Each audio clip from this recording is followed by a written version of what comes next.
ଯୁଦ୍ଧ ପାଇଁ ପ୍ରଭାବିତ ହୋଇପାରେ ଆଇପିଏଲ୍। ସିଲିଣ୍ଡର ସଙ୍କଟ ଭିତରେ ବଢ଼ିଲା ଆଶଙ୍କା। ଝିଅ ଦର୍ଶକ ବନ୍ଧୁ, ତୀବ୍ରତର ହେଉଥିବା ଇରାନ ଆମେରିକା ଯୁଦ୍ଧ କାରଣରୁ ଆଗାମୀ ଆଇପିଏଲ୍ ପ୍ରଭାବିତ ହେବାର ଆଶଙ୍କା ଜାତ ହୋଇଛି।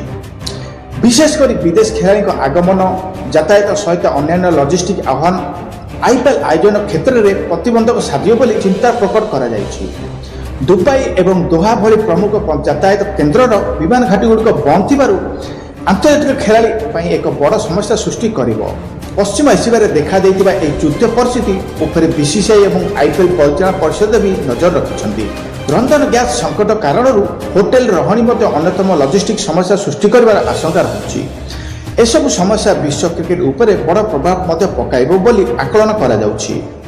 ଯୁଦ୍ଧ ପରିସ୍ଥିତି କାରଣରୁ ମାର୍ଚ୍ଚରେ ୟୁଏଇରେ ଖେଳାଯିବାକୁ ଥିବା ଆଫଗାନିସ୍ତାନ ଶ୍ରୀଲଙ୍କା ସୀମିତ ଓଭର ଶୃଙ୍ଖଳାକୁ ସ୍ଥଗିତ ରଖାଯାଇଛି, ଯାହାକି ଯୁଦ୍ଧର ପ୍ରଥମ ଶିକାର ହୋଇଛି।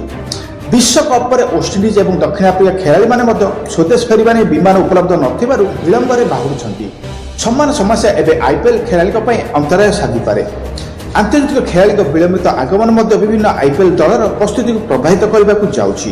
ଅନ୍ୟପକ୍ଷରେ ଭାରତରେ କିଛି ରାଜ୍ୟରେ ନିର୍ବାଚନ ଘୋଷଣାକୁ ନଜର ରଖି ଆଇପିଏଲ୍ ଏହାର ପ୍ରାରମ୍ଭିକ କାର୍ଯ୍ୟସୂଚୀ ଘୋଷଣା କରିଛି। ମାର୍ଚ୍ଚ 28 ତାରିଖରୁ ଏହା ଆରମ୍ଭ ହେବାର ଖେଳସୂଚୀ ରହିଛି। ପ୍ରଥମ 20 ମ୍ୟାଚ୍ ପାଇଁ ପ୍ରଥମ ଖେଳସୂଚୀ ପ୍ରକାଶ ପାଇଛି। ନିର୍ବାଚନ ତାରିଖ ଘୋଷଣା ପରେ ଅବଶିଷ୍ଟ ଖେଳସୂଚୀ ପ୍ରକାଶ କରାଯିବ ବୋଲି ବିସିସିଆଇ ଉପସଭାପତି ରାଜୀବ ଶୁକ୍ଲା ପ୍ରକାଶ କରିଛନ୍ତି। ଜ୍ଞାତ ଦର୍ଶକ ବନ୍ଧୁ, ବର୍ତ୍ତମାନ ଏପଟେ ଯୁଦ୍ଧ ଚାଲିଥିବା ପାଇଁ ଯୁଦ୍ଧ ପାଇଁ ପ୍ରଭାବିତ ହୋଇପାରେ ଆଇପିଏଲ୍। ଆଉ ସିଲିଣ୍ଡର ପାଇଁ ମଧ୍ୟ ସଙ୍କଟ ଭିତରେ ବଢ଼ିଛି ଆଶଙ୍କା।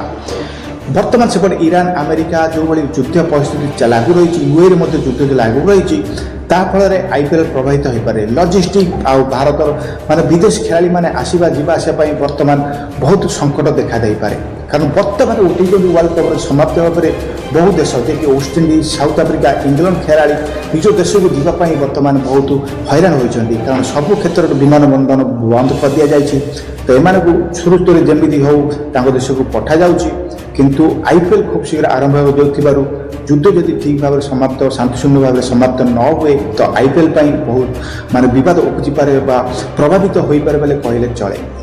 ଜ୍ଞାନ ଦର୍ଶକ ବନ୍ଧୁ, ତ ଇଏ ଥିଲା ଏକ ବଡ଼ ଅପଡେଟ୍ ଯେ ମୁଁ ଆପଣମାନଙ୍କୁ ଜଣାଇଲି। ଆଇପିଏଲ୍ ବାସ୍ତବ ଅପଡେଟ୍ ଯଦି ଆପଣମାନଙ୍କୁ ଭଲ ଲାଗିଥାଏ ତ ଗୋଟେ ଲାଇକ୍ କରିବେ ଆଉ ज़्यादा ସେୟାର କରିବେ। କାରଣ ଏଇଭଳିଆ କ୍ରିକେଟ୍ କଣ୍ଟେଣ୍ଟ ସର୍ବପ୍ରଥମେ ମୋ ଚ୍ୟାନେଲ୍ ସ୍ମାଇଲ୍ ବର୍ଡ କ୍ରିକେଟ୍ରେ ଆପଣମାନେ ଦେଖିବାକୁ ପାଇବେ। ତ ଆଜି ପାଇଁ ରହୁଛି, ଦେଖା ହେବା କାଲି ଏମିତି ଏକ ଦମଦାର ଭିଡ଼ିଓରେ। ସେତେବେଳେ ଟେକ୍ କେୟାର, ଜୟ ଜଗନ୍ନାଥ।